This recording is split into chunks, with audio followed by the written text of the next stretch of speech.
Hello everyone, हम पढ़ रहे हैं इंडियन पॉलिटी और इंडियन पॉलिटी की इस सीरीज में हम पहुंचे हैं फंडामेंटल राइट्स वाले चैप्टर में, जिसमें अब हम पढ़ेंगे राइट टू इक्वालिटी के under article 17 of Indian constitution को। और इसी वीडियो में हम आर्टिकल 18 को भी पढ़ेंगे। आर्टिकल 17 बोलता है अबॉलिशन ऑफ अनटचेबिलिटी। देखिए, आज सोचने में ये बातें बहुत छोटी लगती हैं कि आर्टिकल 17 अनटचेबिलिटी, छुआछूत, लेकिन जब ये कॉन्स्टिट्यूशन बना था उस समय अगर कोई निम्न जाति का इंसान इंसान एक कुएं से भी पानी पी लेता था जो स्पेशली उनके लिए नहीं बनाया गया था, जिससे नॉर्मल लोग या अपर कास्ट लोग पानी पीते थे, तो उस पूरे के पूरे कुएं को ही दूषित मान लिया जाता था। आज ये सब सोचना भी कितना डरावना सा लगता है, लेकिन ये सब कुछ कभी हमारी सोसाइटी में हुआ करता था और जो गलत था उसको एक्सेप्ट करने में कोई इशू नहीं है। और इस बात पे पूरा प्राउड भी है कि हमारे कॉन्स्टिट्यूशन में इन चीज़ों को रखा गया और समय के साथ साथ हमने इनको कंकर भी किया है, सामाजिक बुराइयों को।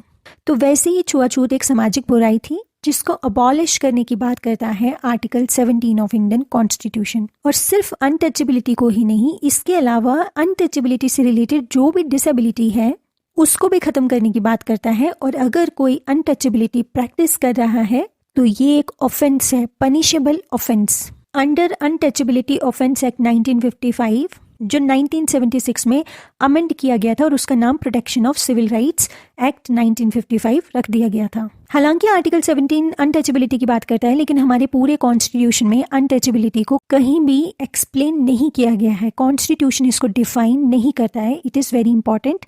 लेकिन एक वर्डिक्ट के ड्यूरिंग मैसूर हाई कोर्ट ने बोला था कि आर्टिकल 17 का जो सब्जेक्ट मैटर है उसमें अनटचेबिलिटी का लिटरल मतलब सिर्फ अनटचेबिलिटी यानी छुआछूत नहीं है। उसका मतलब है कोई भी वो प्रैक्टिस जो हिस्टोरिकली इस कंट्री में की जाती थी सर्टेन क्लासेस के द्वारा सर्टेन क्लासेस पर, इस रीजन की वजह से कि वो सर्टेन क्लासेस कहाँ पैदा हुई हैं, किस कास्ट की हैं, कास्ट बेसिस जो भी सोशल डिसेबिलिटीज हैं वो सब अनटचेबिलिटी का पार्ट है। ये मैसूर हाई कोर्ट की स्टेटमेंट है। इसके अलावा एक क्वेश्चन जो बहुत बार पेपर में आता है और वो क्वेश्चन ये है कि आर्टिकल 17 क्या प्राइवेट इंडिविजुअल्स के खिलाफ भी है या नहीं है? यस, है। प्राइवेट इंडिविजुअल मतलब अनटचेबिलिटी कोई भी नहीं कर सकता। ये स्टेट के अगेंस्ट ही नहीं है कि स्टेट नहीं करेगा, नहीं, हर कोई भी नहीं कर सकता। कोई प्राइवेट इंडिविजुअल भी नहीं कर सकता, और करता है तो फिर ये पनिशेबल ऑफेंस है।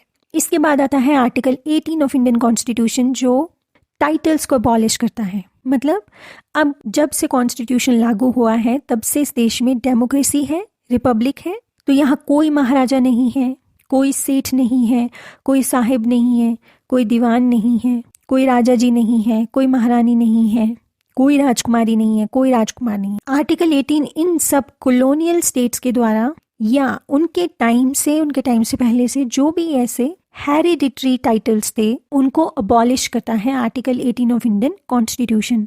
हेरिडिटी समझते हैं? आनुवांशिकता के आधार पर कि महाराज है तो उनका बेटा राजकुमार, बेटी राजकुमारी, वाइफ महारानी। तो आर्टिकल 18 तो महाराज ही शब्द को अबॉलिश करता है। सो आर्टिकल 18 के 4 प्रोविजंस है और वो क्या है? पहला, स्टेट किसी को भी कोई भी टाइटल नहीं देगा, किसी इंसान को, बॉडी को, चाहे वो सिटीजन हो चाहे वो फॉरेनर हो, ऐसा कोई विशेष अधिकार किसी को नहीं देगा। राजा महाराजा कोई भी विशेष अधिकार किसी को नहीं दिया जाएगा, न इंसान न बॉडी को, चाहे वो सिटीजन हो चाहे वो फॉरेनर हो, एक्सेप्ट जो मिलिट्री टाइटल्स हैं या एकेडमिक डिस्टिंक्शंस हैं। मिलिट्री टाइटल्स मतलब जैसे आप अक्सर सुनते होंगे कर्नल, मेजर, नाम, ब्रिगेडियर, इवन वो रिटायर हो जाते हैं उनको उसके बाद भी वैसे ही बोला जाता है।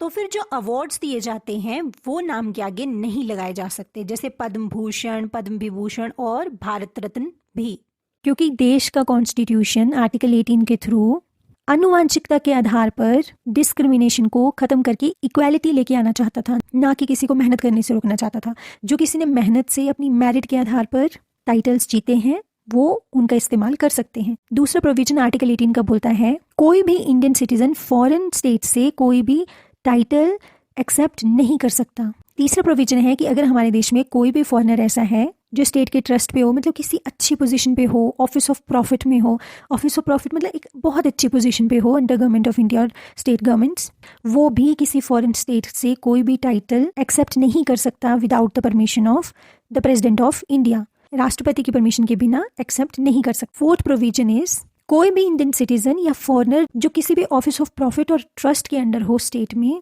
वो टाइटल तो ले ही नहीं सकता, वो तो 3 में हो गया, लेकिन वो प्रेजेंट्स भी नहीं ले सकता, गिफ्ट्स मतलब नहीं ले सकता, एमोल्यूमेंट्स नहीं ले सकता किसी भी फॉरेन स्टेट से without the consent of president.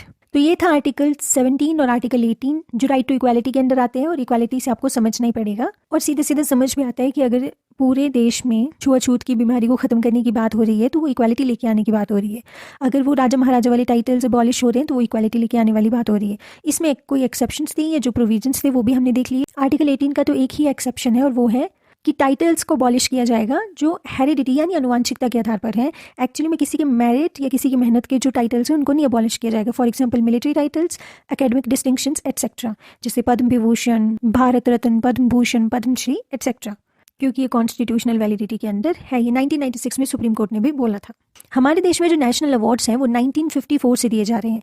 अच्छा, बीच में एक बार ऐसा हुआ था कि ये डिसकंटिन्यू हो गए थे। ये कब और कौन सी गवर्नमेंट के अंदर हुआ था और क्यों हुआ था, ये आप कमेंट में लिखना ना भूलें।